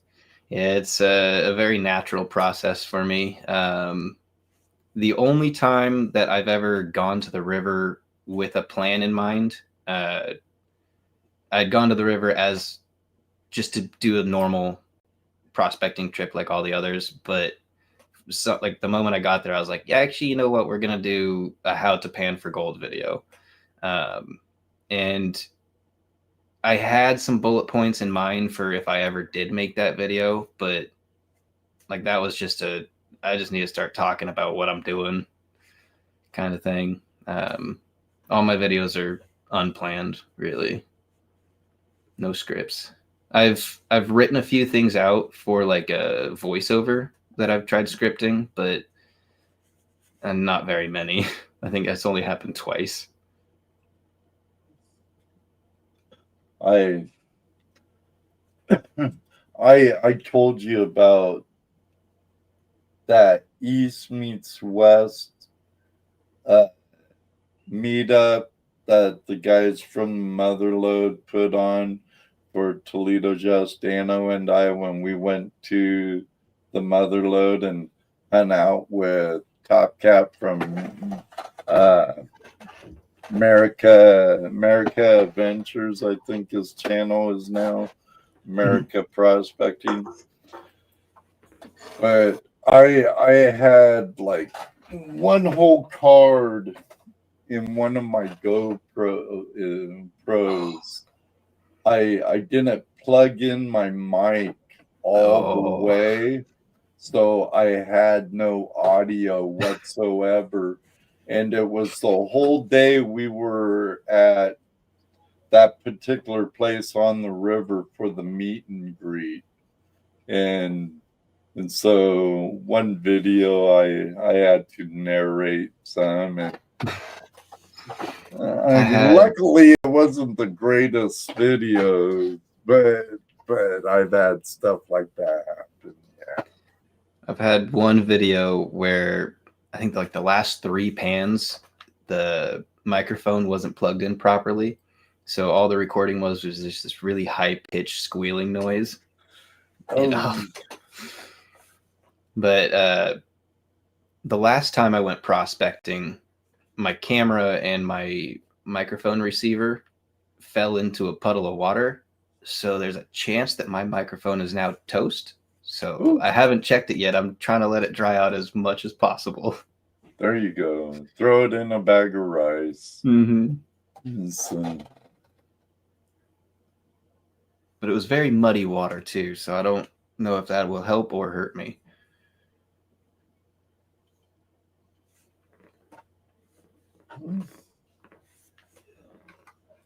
Good question. I'm sure you'll find out.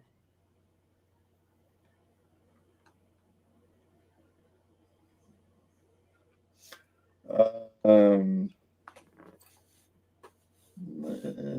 me see. I bet the wind's horrible on the coast, Gold Hunter. I know the spot that I'm at, 4 o'clock hits and the wind starts picking up, and if you're out there till 5, there you have to be hiding behind a rock to be able to get any audio out. It seems like all in the Pacific Northwest, you know, the wind's going one way at one part of the day down the river or stream and coming up the other way. And yeah. Inside Ben, any big adventures coming up? I was going to get to those questions, Matt. So, yeah. I do have a big adventure coming up. I have a mine exploration video. This will be my first mine exploration video. My last video was my first sniping video. I found 3.5 grams of gold. So if you haven't seen that one, definitely go check that out. It's the video I'm most proud of so far. But the mine exploration video, that should be a very good one. Now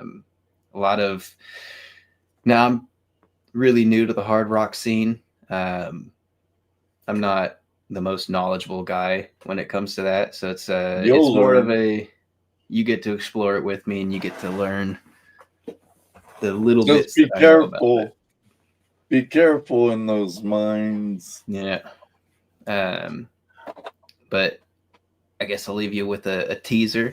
We found a ball mill with full of crushed ore still. Ooh. Yeah. You better have took some samples from that. Clean that baby out. Now, the question is though, in that mine, is it free milling or is it sulfide? We found what looked like gold. When I ended up roasting the rocks, it turned black, but I do believe it's still free milling gold. What I found inside the ball mill, very fine pieces of gold. You could even dig outside the ball mill, and no matter how deep you went, you were finding thousands of tiny pieces. Like they were so small that at first glance you wouldn't see them, but if you piled them all up with your finger, it was this sheet of yellow. So it's like beach sand, like the gold you find at Cape Disappointment or Lake Superior or up in Juneau. It's so fine you could use it for painting your lids, Gail. I could see Gail painting her eyelids with gold she found. And the coolest thing about this gold is you could actually feel it. Instead of like, when you get to that really fine gold, you can't feel it when you're moving your finger across it. Like this stuff still felt like sand almost, like you're rubbing your finger on. So there's a little bit of thickness to it at least. If it's from the ball mill, that could be from the action of the ball mill. Okay. I've heard stories about some mills that would like make the gold like little tiny teeny weeny BBs and stuff. Oh. More rounded, where some would more flatten it out and pinch it out. Okay. But just a thought, use flotation for ultra fine gold recovery. Flotation recovery. Yeah, I've never heard of flotation recovery. I'll have to look into that. It'd be a lot safer than amalgamation.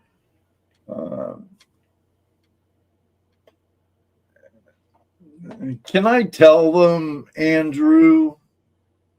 Can I tell them you're retired now? Can I tell them? I don't want to get Andrew mad at me. Andrew's a great guy, and he had some really great stuff on his old channel, and he's getting some really great stuff on his new channel too. Andrew actually worked in like one of the biggest open pit gold mine in Australia at one time. Okay. So that guy knows his gold mining. So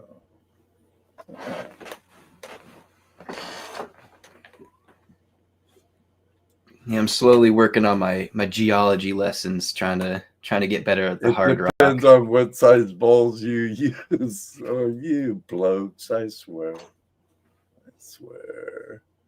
Yep, you sure can. See, now, at one time I swore kind of secrecy, but that was more with pictures he actually sent me of inside the mine, and I'll still never share those. I don't even know if I could still find them, Andrew.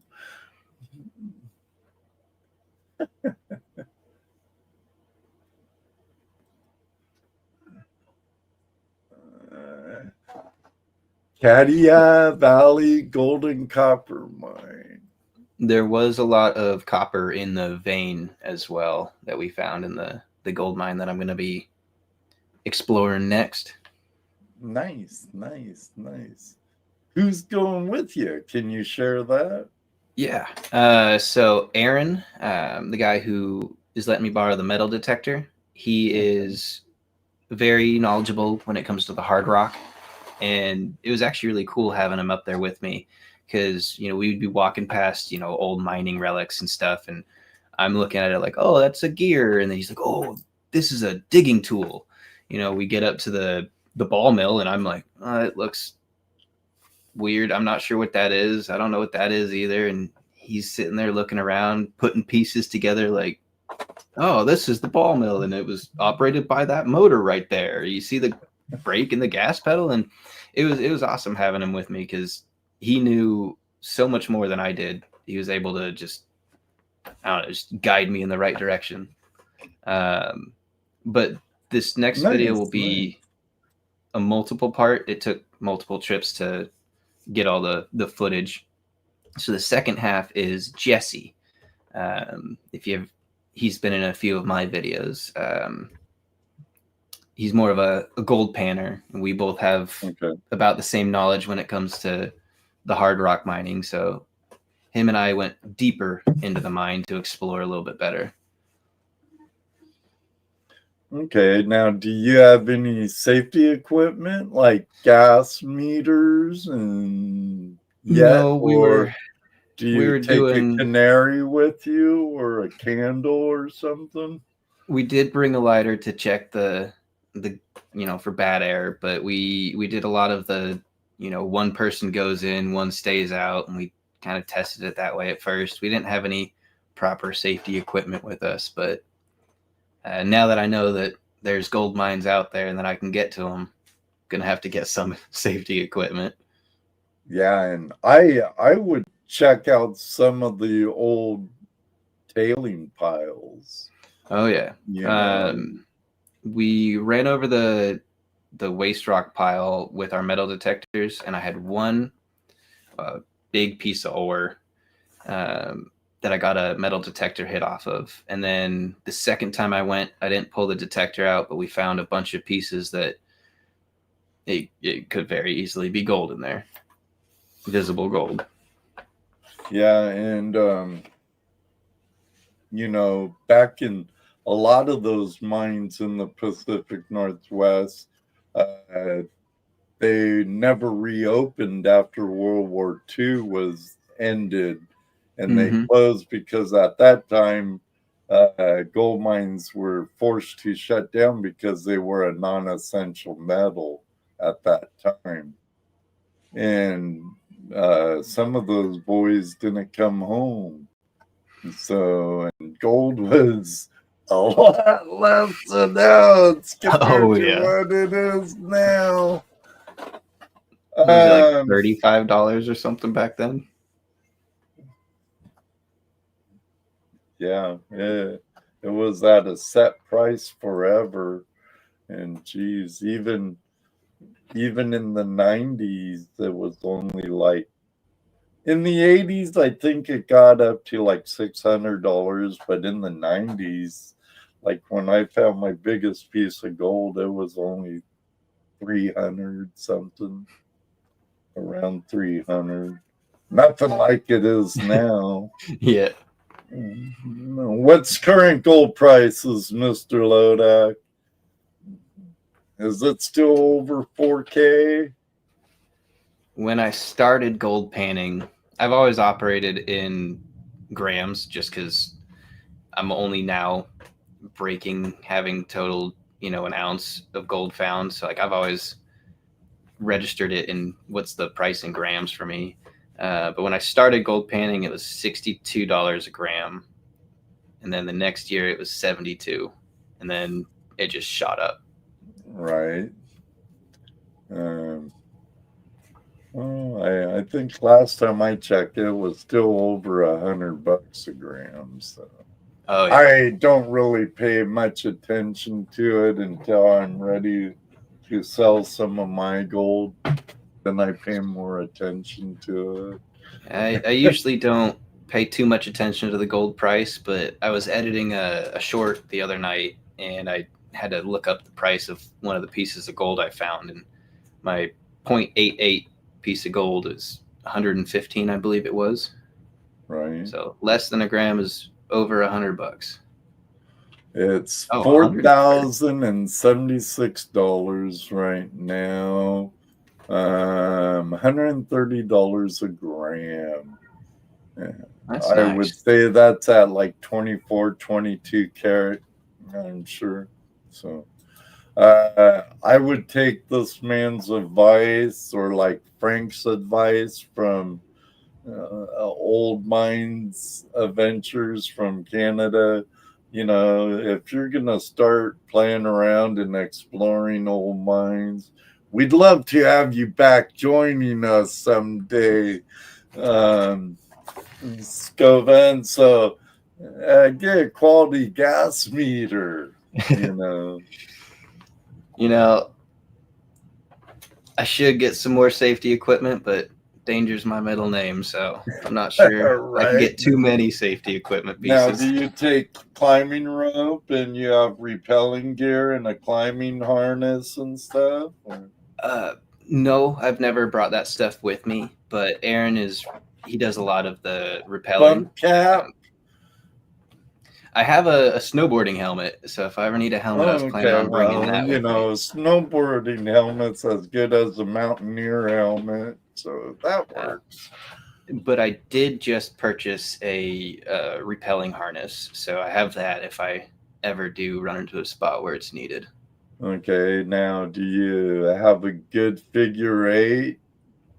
A safety figure eight's a good figure eight, and there's some other mountaineering stuff you could get to go with your climbing gear that will help. Yeah, my buddy Aaron, I think he has all the other equipment that I needed. The only thing he told me I needed to get was the helmet and the harness. Terry says bungees are cheap.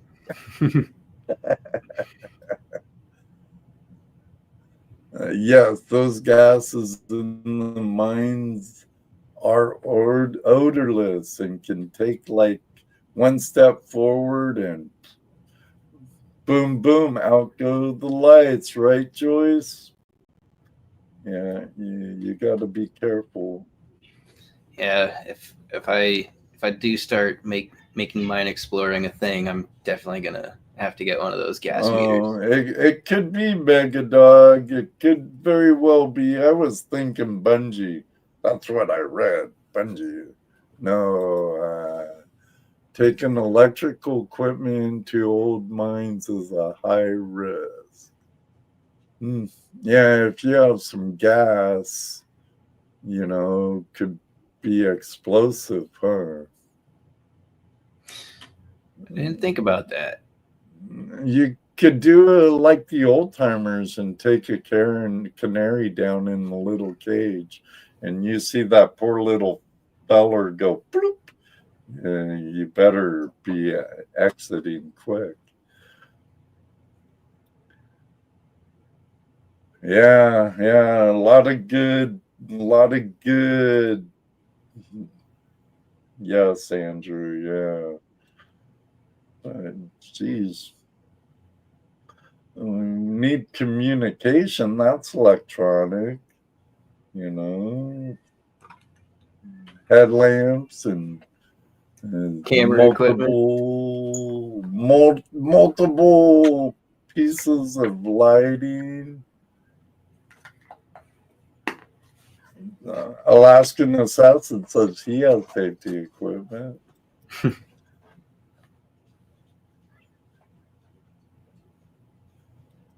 Oh, and Gail says, and a little oxygen tank for the canary. Give a canary CPR and stuff, huh, Gail? I'm glad you guys are giving me the safety talk now before it's too late. Terry, now he's an underground miner. Never have baked beans before you go down in the mine. Create your own gas pocket. Deadly. Right.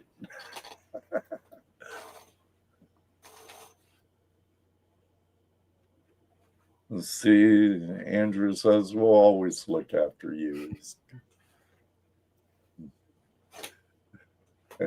Well, we're into overtime. Time flies when you're having a good time. Oh, yeah, I've been having a blast on this podcast.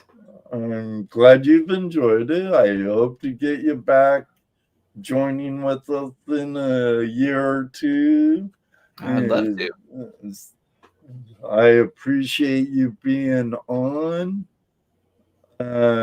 Next week I have Skovian Outdoors joining me from Arizona. Should be a good one. Should be a really good one. I've heard a lot of great things about this gentleman.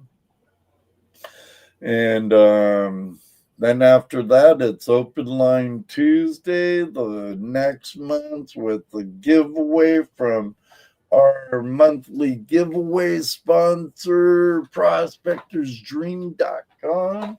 And chances are, what he'd be giving away is little itty bitty weeny teeny weeny high banker there that does catch gold. Thank you everyone for joining Skovian, whatever. Thank you everyone for being here. And I tonight. Until next time. Well, thank you all very much for joining us. Until Thank you, next everybody. time, may you always have a flash in your pen, and you know what I love to say, because it does happen. And one last question. Have it happened to you yet where someone goes, I know you? Yes, I have. Skovian Goes Outdoors. I've had a few people on the river recognize me, but I kind of expected to be recognized there. I have had one person at the local Goodwill. I was walking to my car, and I had a bunch of items in my arms, and he rolls his window down, and I didn't hear him at first, and I thought he was asking for like spare change or something. So I was like, sorry, what was that? And he's like, do you have a YouTube channel? And I was still thinking he was going to ask me for spare change, so I wasn't processing it right. And I thought he was asking me, like, do I have a YouTube channel to watch videos on? So I was like, yeah, I have one. He's like, I'll watch your videos. And then it clicked. And I was like, oh. It's pretty cool when it happens. And if he does happen to be watching, I felt bad for not being able to, like, give you any stickers. So I ordered some. So email me, and I'll get you some stickers. Well, I want some too, Skov. I'll send you some as well. I'll send you some as well, too. Awesome. Everybody, so you know what I love to say, because it does happen. Ask American Gold Prospectors. Ask JP Lonzamore. Ask Brewers Prospecting and Mega Dog. It does happen. Maybe one day, too, we'll meet you on the river. But this very second, when I find where I'm at and what I need, we're out of here.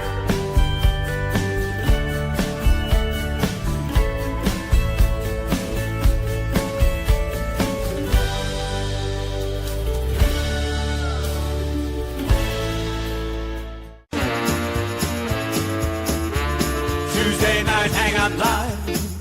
We've had our fun. The battery was strong, the night's been won. Thanks for tuning in. We'll see you soon. Tuesday Night Hangout Live is for all of you.